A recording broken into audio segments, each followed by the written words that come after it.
अस्सलाम वालेकुम वरहमतुल्लाहि वबरकातुहू। ब्रादरान यूसुफ अलैहिस्सलाम ने लौटकर वालिद साहब को सफ़र की सारी बातें बताईं और बताया कि वज़ीर खुराक और तिजारत ने हमें साफ साफ कह दिया है कि अगर तुम अगली दफ़ा अपने भाई को साथ ना लाए तो गल्ला मिलने की उम्मीद ना रखना। ये सुनकर जनाब याकूब अलैहिस्सलाम का गम फिर ताज़ा हो गया। यूसुफ अलैहिस्सलाम की जुदाई का एक ज़ख्म फिर हरा हो गया और इन भाइयों को वह कदीम रवैया निगाहों के सामने आ गया। चुनाचा आपने बेसाख्ता फरमाया, क्या मैं इसके मामले में भी तुम पर वैसा ही भरोसा करूं जैसा इससे पहले इसके भाई के मामले में कर चुका हूं। फिर इन्होंने सामान खोला, गल्ला निकाला, मगर ये क्या, इनके दाम तो वैसे के वैसे ही सामान में धरे थे। हजरत यूसुफ अलैहिस्सलाम के इस रवैये ने उन्हें बाप के साथ बात करने पर और भी ज्यादा आमादा किया। अब्बा जान, इसके सिवा और क्या चाहिए? दाम भी मिल गए और गल्ला भी, इसलिए हमारे भाई को हमारे साथ जाने की इजाजत दीजिए ताकि हम घर वालों के लिए रसद ले आए।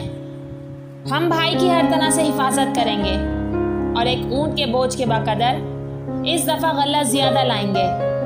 और ये बात बादशाह के लिए, जिसने हमसे भाई को साथ लाने का मुतालबा किया है, कुछ भी नहीं। बज़ाहिर कहत की शिद्दत देखते हुए हज़रत याकूब अलैहिस्सलाम ने बिन्यामीन को चंद शराइत के साथ जाने की इजाज़त दे दी।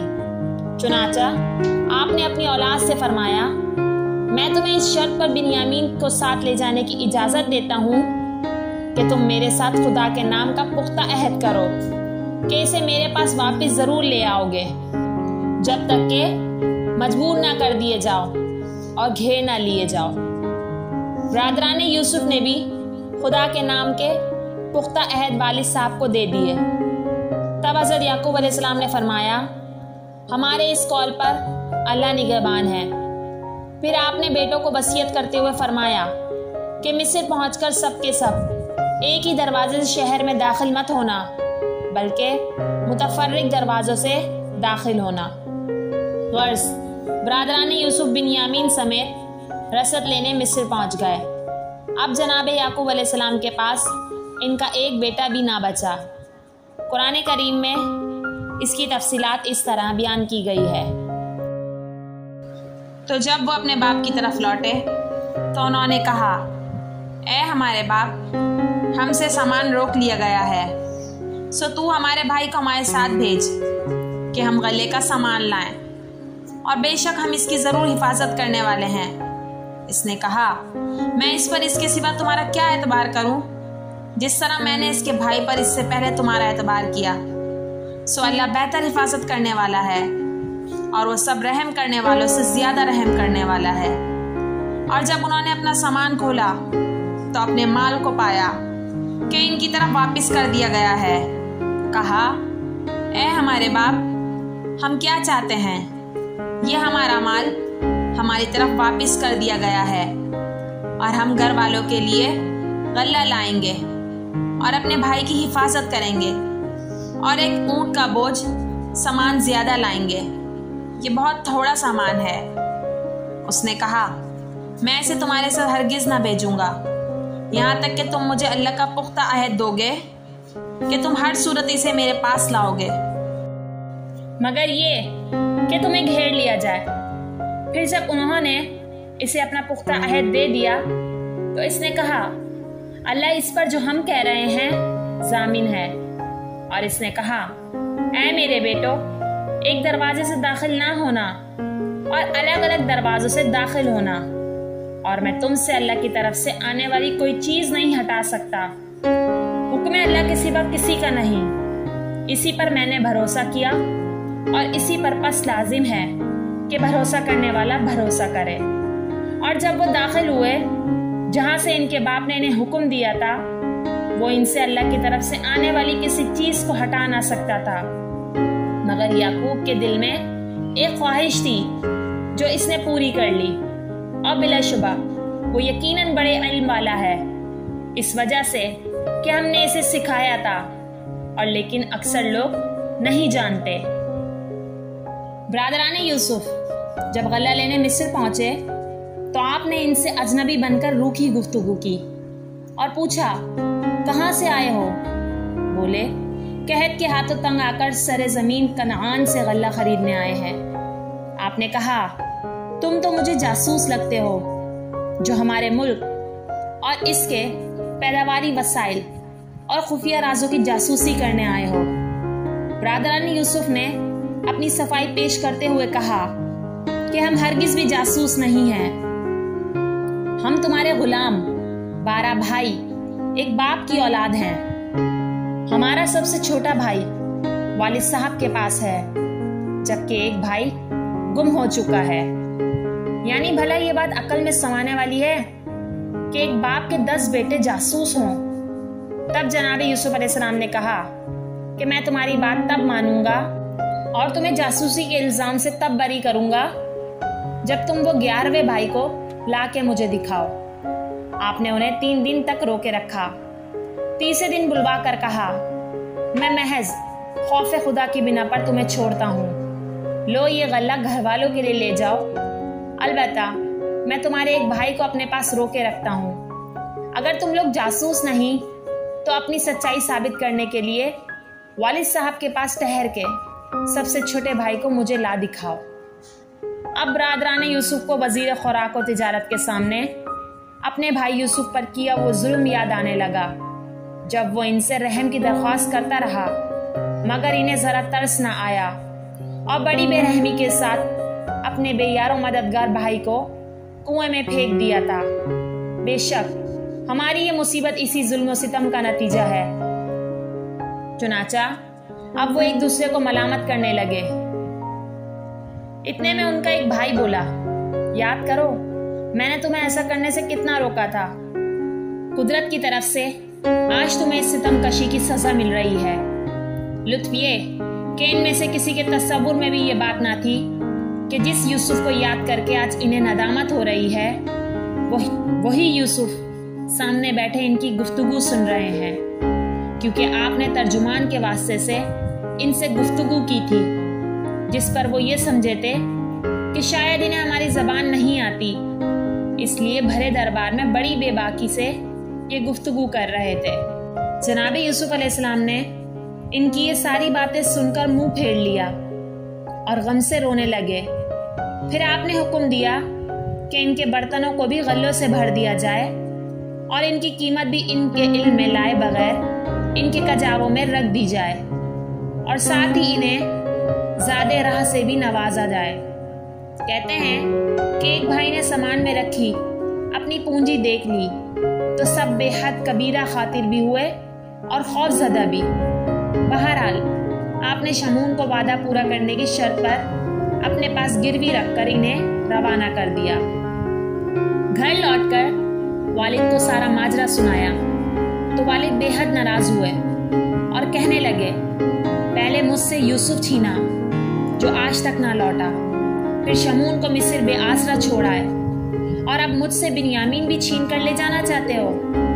अगर इसे रास्ते में कुछ हो गया तो मैं तो मारे गम के जान दे दूंगा।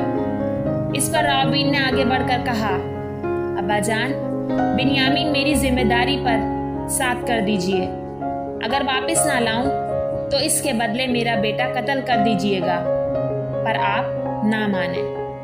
फिर जब कहत ने बहुत सताया तो जनाब याकूब अलैहिस्सलाम ने बेटों को मिस्र जाकर गल्ला लाने को कहा। तो एक बेटा कहने लगा, शाह मिस्र ने शर्त लगाई थी कि अगर बिन्यामीन साथ ना लाओगे तो हरगिज मेरे पास ना आना। फिर हज़रत याकूब अलैहिस्सलाम ने कहत से परेशान होकर बिन्यामीन को आपको साथ ले जाने की इजाज़त दे दी और कहा कि वज़ीर खुराक और तिजारत के लिए बादाम और पिस्ते तोहफे में ले जाना। दूसरा, इन्होंने जो अपनी पिछली रकम ली नहीं थी वो वापस लौटा कर आना और नए गल्ले की कीमत भी देना। ब्रादरान यूसुफ जब बिन्यामीन को लेकर मिस्र पहुंचे तो हज़रत यूसुफ अलैहिस्सलाम ने शाही खादमों को एक ज़बरदस्त दावत तैयार करने का हुक्म दे दिया ताकि दोपहर के खाने में आप भी इनके साथ शरीक हो जाएं। जब दोपहर के खाने में हज़रत यूसुफ अलैहिस्सलाम तशरीफ़ ले आए तो उन्होंने आपको तोहफे पेश किए। आपने बिन्यामीन की तरफ देखकर फरमाया कि यही वो तुम्हारा छोटा भाई है जिसका तुमने हमसे तस्करा किया था। फिर दुआ करते हुए फरमाया, ए लड़के, अल्लाह तुम पर बाराने नेमत करे।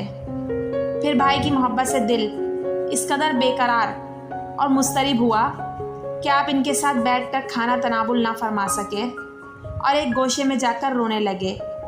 जब ज़रा दिल हल्का हुआ तो वापस तशरीफ़ लाकर इनसे अपने वालिद माजिद का हाल दरियाफ़्त किया। फिर इनके सामने खाना चुना, लेकिन आपने अलहदा और मिस्रियों ने अलहदा खाना खाया, क्योंकि मिस्री इब्रानियों के साथ खाना खाने को नजासत समझते थे। इसलिए मिस्रियों की तनकीद से बचने के लिए आपने अलग खाना खाया था। चंद दिन की मेहमानी के बाद आपने खादमों को हुक्म दिया कि मेरे भाइयों के ऊँटों को सामान से लाद दो और हर एक का सरमाया इसके सामान में रख दो, और हुक्म दिया कि शाही प्याला बिन्यामीन के सामान में रख दिया जाए।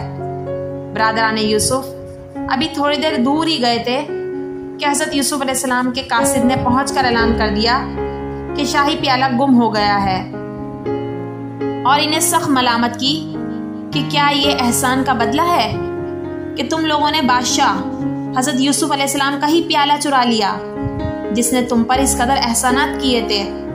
बरादरान यूसुफ चिल्ला उठे कि भला हम ऐसा क्यों करने लगे हैं?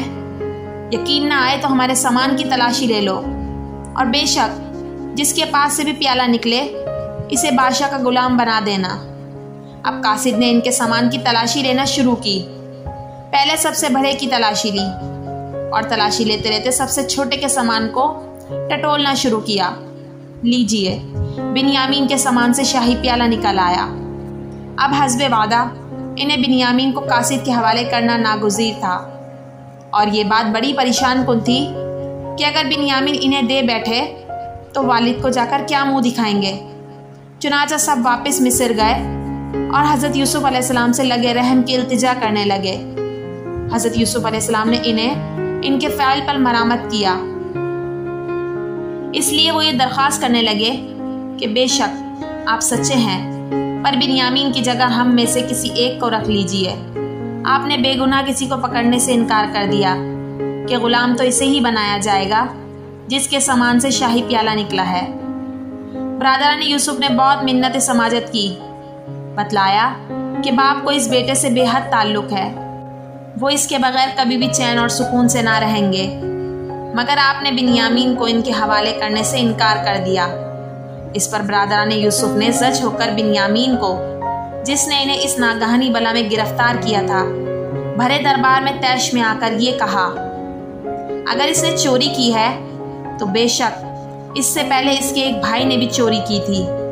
तो यूसुफ ने इसे अपने दिल में पोशीदा रखा और इसे इनके लिए जाहिर नहीं किया।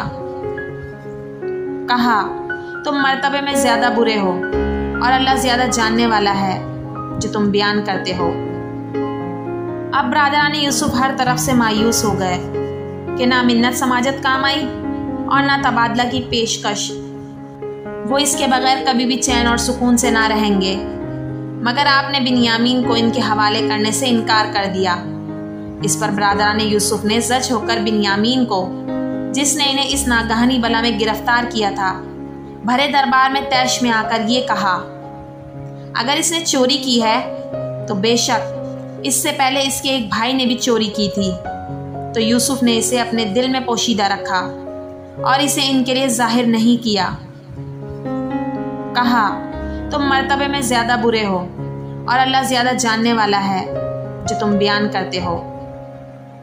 अब बरादरान यूसुफ हर तरफ से मायूस हो गए कि ना मिन्नत समाजत काम आई और ना तबादला की पेशकश। इतने में बड़ा भाई कहने लगा, याद है वालिद ने खुदा के नाम पर हमसे इस बात का अहद लिया था